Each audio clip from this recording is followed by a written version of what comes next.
guys, welcome back to our channel. On today's vlog, let's cook cabbage fritters or sijimi. I use this, and also seafoods or boiled asari. Asari guys ay isa ito sa uri ng shell from the ocean. Then I use egg. This one guys is sijimi flour, which is meron na siyang seasoning, maliliit na small dried shrimp. So ayun guys, watch until then guys kung paano pasarapin ang simple na cabbage. Simple lang siya pero magiging masarap ito. Pwede mo itong gawing side dish or main dish. Usually ginagamitan nila ito ng tawag doon, yung Chinese chives, yung parang sibuyas guys. Pero ako is I use cabbage. Then this is my own version and my own recipe. So kailangan maninipis yung ating cabbage para madali siyang lutuin. Hindi siya cabbage cake. Ano siya? Ang lasa niya ay pang-ulam. Pwede mo siyang gawing ulam. So ating slice yung ating cabbage guys, no? Nang ganito ka ninipis, pwedeng pang salad. Or gusto mo hiwain, pwede rin. Pero mas convenient ako sa ganitong paraan. Basta maninipis, thin slice. Grabe ang init. Keep watching guys. Ipagpatuloy ko lang itong process na to. It's done. Then next, ating slice ang ating patatas. In the same process. Gulay-gulay muna tayo guys. At hindi maganda ang laging nagkakarne. So yan. Gulay pang pahaba ng buhay.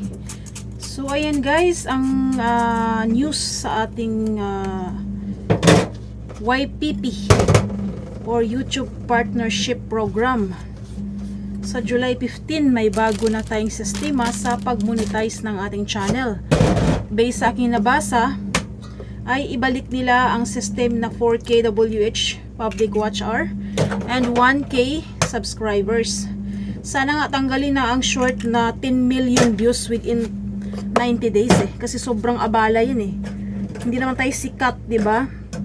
Hindi tayo popular na kaya nating makisabay sa mga popular na mga content creator. So dapat talaga tanggalin nila yung short na requirements. So yun, sana nga ay ma-monetize na tayo guys. O magti 3 years na itong YouTube ko eh. Hindi pa rin na-monetize dahil sa short, nasira dahil sa short. So ayan, halu-haluin lang natin siya. No need to put any seasoning guys dahil as I've said, this one has already seasoning, that one flour. Then this one guys is, nasa mga kamera? This one is boiled na siya na seashell or asari. Asari siya. Malasa na yan guys. Then haluin natin siya. Kasabay ng paghalo nito. May lasang to, may seasoning. It has already seasoning that on that flour, you know. Flour. Hindi siya all purpose kundi mayroon na siyang seasoning. Then put a little bit of water. Then halu-haluin mo lang siya ng haluin hanggat sa magiging even ang kanyang texture. Mostly ginagamit nila dito is yun nga, Chinese chives with sliced onion. Then they use pork. Ako ngayon ay hindi gagamit ng pork kundi seashell at what we call this dried small shrimp. So pinagsama ko ang dagat at ang bukid. Siguradong masarap ito. So yun, haluin lang natin siya ng haluin hanggat sa lumabas yung kanyang liquid. Pwede mong dagdagan ng tubig Pwede rin hindi dahil ang aking ingredients, it has their own water. Ang cabbage has their own water. So, if you put a lot of tubig, it cannot be formed. Kasi nga ito ay fritters. Prituhin natin siya in a small amount of cooking oil. Muntik na itong mahaluan ng pawis. So yan guys, continue ko lang ang process na to. So let's start cooking na guys. Kahit sabihin natin fritter siya, not so much cooking oil. Small amount lang is enough. Ito na po yung ating mixture. Na-mix na po siya ng maayos. Or even mixed. At lumabas na yung water ng cabbage.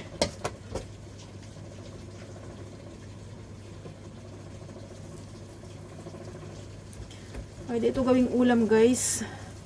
Or even side dish. Side dish or even ulam. It's okay. At ang kanyang sauce ay pwedeng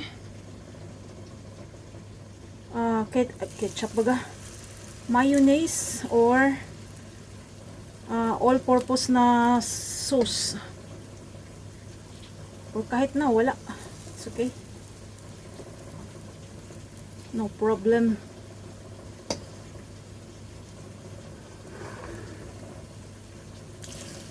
Thank you so much guys for those who are watching until end. So our vlogs, nang sa ganun po ay magiging pakipakinabang ang ating effort. Magiging worth it ang ating effort sa paggawa ng vlog. For those who are watching until end, thank you very much and I hope your channel will grow so well organically. So yun lang naman ang aking wish. And please help my WH grow guys. WH na lang kasi ang kulang ko eh. So yun, dati kasi sa iba kong channel is ginamit ko ang system na W to W. Ngayon kasi hindi na uso ang W to W. Busy ng mga tao. Sa iba siguro uso pa pero sa akin wala na. Wala na akong time para makipag W to W eh. Grabe na yan, laging gahol sa oras. So in a small medium fire lang guys para hindi siya masunog. Oops. Small medium fire. Wow, lumabas na yung amoy ng dagat. Ay. Oops. Ang flour na nilagay natin is para siyang more on cornstarch. Kasi talagang ano siya, dikit na dikit. Kapit na kapit. Malagkit-lagkit pati. Muchi-muchi. So yung mixture nung sijimi powder or sijimi flour ay more on cornstarch. I think, ganun. So yun guys, keep watching guys. Here it is guys, the finished product. Our finished product is done.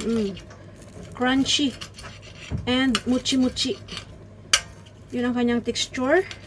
Crunchy and muchi-muchi.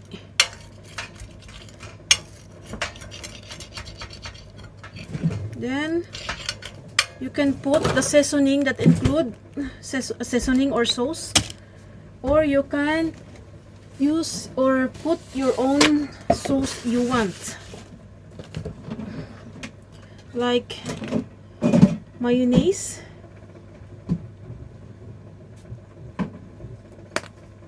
and okonomiyaki sauce.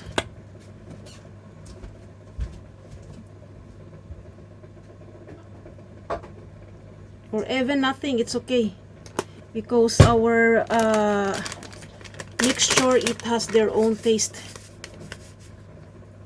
Then put a little bit of aonori. And add more toppings. White sesame to make it more tasty.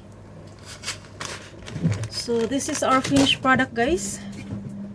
The cooking is done. Thank you so much for watching. Until here, bye-bye. Hope you enjoy it. Simple recipe of cabbage. Until here, bye-bye. Thanks for watching.